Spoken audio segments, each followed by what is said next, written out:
one. All right, so we're gonna go over lifting techniques with stuff that's basically on the ground. How would you get something off the ground up to waist position or even up to shoulder position in a safe manner?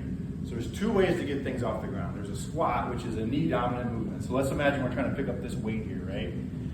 I can squat down and get it, or I could do what we call a hip hinge, which would be pushing my hips back and reaching down in this position. Either one is fine.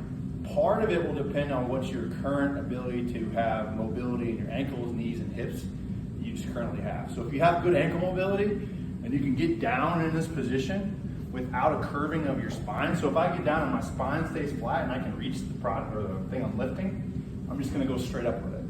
And the goal is to keep it between my feet and as close to my body as possible. If the weights or the thing I'm lifting is out here and I try to lift it, the pressure on my spine goes up tremendously. So the closer I can get that thing close to my center of body or gravity, the better I'm gonna be able to lift that weight. So if you're getting down in a squat, when you get to here, your back rounds, don't do this position to lift it, right? When your lower back rounds, you're just putting yourself at risk. So the other option would be the hip hinge. Same thing, get the weight in between your feet if it'll fit. Push your hips back. You can notice it doesn't require as much ankle mobility. I can still reach the thing I'm trying to lift. The difference is I'm just in a different position to start. You're gonna squeeze your butt, bring it up to the top.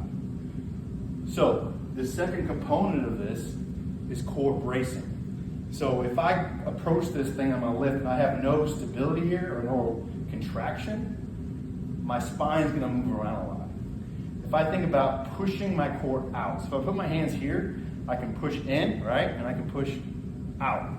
That out is creating pressure within my core, right? That's what we want. Push out. Now my core is not gonna move no matter what position I choose to lift that with, right? I know that sometimes we're gonna encounter things that are awkwardly shaped. This one's easy, I can fit it between my feet. Something bigger requires more mobility to get in the right position, right? It can be a little more awkward. If we can't get down in this position with a straight spine, with core bracing, if I just can't do it, don't do it. You might need to ask for help. So you might have to ask someone, hey, I can't quite get this. You might have to do a partner lift, one on each side to lift it up. We can give you guys some exercises for improving core bracing, also to improve ankle mobility, knee and hip mobility.